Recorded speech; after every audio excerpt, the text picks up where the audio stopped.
Mission, out of ammo, and extermination. One part of the team is gonna start on one of the extremes of the field. The other one is gonna wait until the extraction of this first team because they are kidnapped. Understanding that there's gonna be resistance, that their mission is gonna be to slow down the extraction of this first team. First phase of the mission. The first team needs to deliver ammo to the team that is kidnapped. The reason why they get kidnapped is because they're out of ammo. Meanwhile, the mission of the resistance is to slow down the extraction team, and after the delivery of the munition, the whole team needs to hold the position by 15 minutes round to win, and that way avoid the total annihilation.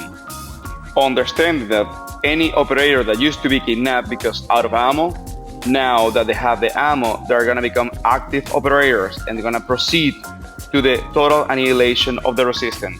Special rules for this mission of responding.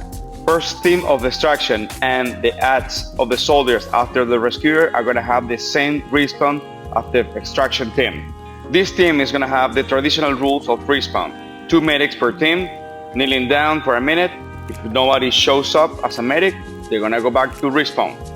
The resistance, once they get hit, they're gonna go back to the respawn that is assigned for them, and they're gonna wait for a minute in the respawn.